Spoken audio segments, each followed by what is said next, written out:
নমস্কার। আজকের যে বিষয়টি উপস্থাপনা করব সেটি হচ্ছে আজ থেকে ৫০-৬০ বছর আগে থেকে পশ্চিমবাংলার প্রত্যন্ত গ্রামাঞ্চলে যে ভূমি সম্পর্কগুলি দেখে এসেছি সেই সম্পর্কে কিছু আলোকপাত করার চেষ্টা করব। প্রথমেই বলি রায়তি। রায়তি জমি মালিক তিনি জমি হস্তান্তর করতে পারেন, দান করতে পারেন, উত্তরাধিকারের জন্য রেখে যেতে পারেন।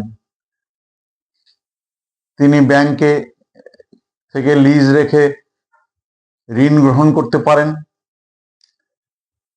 এরপরে বলতে হয় বর্গার কথা।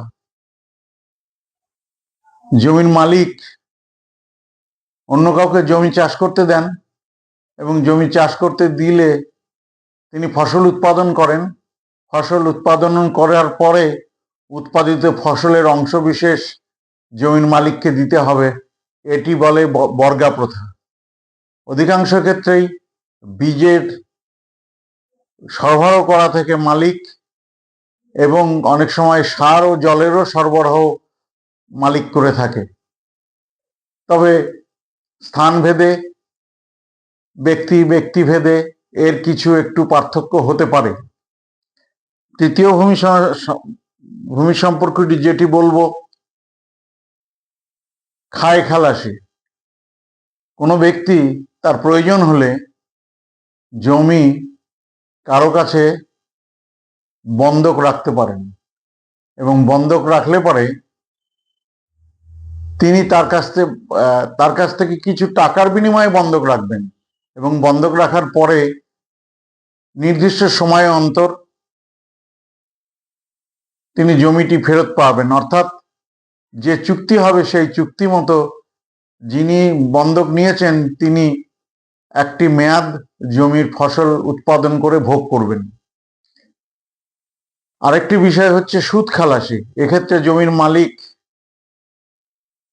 অন্য একজন ইচ্ছুক ব্যক্তিকে তার প্রয়োজনে জমি বন্ধক দেবেন, কিন্তু এই বন্ধকের ক্ষেত্রে যে টাকা নেওয়া হয় টাকার পরিমাণ সাধারণত একটু বেশি সুদ খালাসির ক্ষেত্রে, এবং সুদ খালাসির ক্ষেত্রে কোনো নির্দিষ্ট একটি মেয়াদ থাকে, যে মেয়াদ পর্যন্ত যিনি জমি বন্ধক নিয়েছেন তাকে ভোগ করতে দিতে হবে, কিন্তু তারপরে যখনই টাকাটি পরিশোধ করবেন জমির মালিক তখনই তিনি জমিটি ফেরত পাবেন।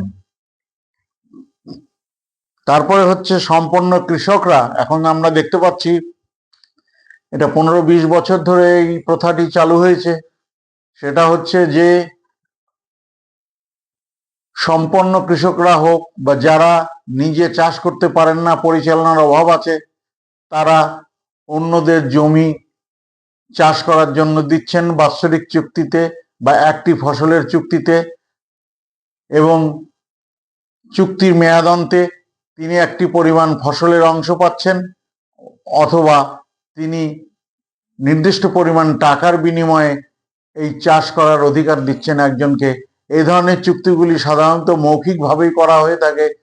যে তিনটি চুক্তির কথা বললাম এগুলি সাধারণত মৌখিকভাবে হয়ে থাকে। সুদ খালাসি খায় খালাসির ক্ষেত্রে, সুদ খালাসিও নয়, খায় খালাসির ক্ষেত্রে কিন্তু লিজ হয়, লিজ রেজিস্ট্রি হয়। আরেকটি বিষয় হচ্ছে যে 1977 সালে বামফ্রন্ট সরকার ক্ষমতায় আসবার পরে যেসব খাস ভেস্ট পুকুর জলাভূমি ক্ষীণ স্রোতধারা ছিল সেগুলি সবাই পঞ্চায়েতে ন্যস্ত হয় এবং পঞ্চায়েতে ন্যস্ত হওয়ার পরে পঞ্চায়েত সেগুলি লিজ দেওয়ার অধিকার পায় এবং নিলামে ডেকে সর্বোচ্চ নিলামদাতাকে তিনি লিজ দেন এই পুকুর বা সেই জলা বা হাট, এটি লিজ দেন এবং এটি নেওয়ার পরে আবার নির্দিষ্ট মেয়াদ শেষ হয়ে গেলে সেই জমিগুলি বা জলাভূমিগুলি বা হাট আবার পঞ্চায়েতে বর্তায়। পঞ্চায়েত মনে করলে আবার সেগুলিকে বন্দোবস্ত দিতে পারেন। আরেকটি বিষয় হচ্ছে যে এইভাবে যেমন পঞ্চায়েত বন্দোবস্ত দেন, তেমনি কৃষি সেচ দপ্তরের পক্ষ থেকে কৃষি সেচ দপ্তরের যে জলপ্রবাহ থাকে, সেই জলপ্রবাহ একটু বড়। এই পঞ্চায়েতের যে জলপ্রবাহ থাকে তা খুব বড় নদী নয়। কৃষি সেচ দপ্তরের পক্ষ থেকেও প্রতি বৎসর 1 বৎসরের জন্য মাছ ধরার জন্য যারা মাছ মারবেন এবং বিক্রি করবেন তাদেরকে লিজ দেওয়া হয়, এবং এটিও একটা নদী ব্যবহারের একটা বিষয়। আরেকটি বিষয় হচ্ছে যে নদীকে পারাপারের জন্য পঞ্চায়েত সমিতি বা জেলা পরিষদ লিজ দিয়ে থাকে। কোনো নদী যদি দিয়ে থাকে, সাধারণত এগুলি জেলা পরিষদই দিয়ে থাকে। আরেকটি বিষয় হচ্ছে যে 67-69 সালে যুক্তফ্রন্ট সরকার আসার পরে ভূমি আন্দোলন হয়েছিল। সেই ভূমি আন্দোলনে আমরা দেখেছি গরিব কৃষকরা সরকারের হাতে ন্যস্ত অতিরিক্ত জমি তারা পেয়েছেন, অর্থাৎ যাকে ভেস্ট জমি বলা হয়, এবং গৃহহীনরা বাস্তু জমি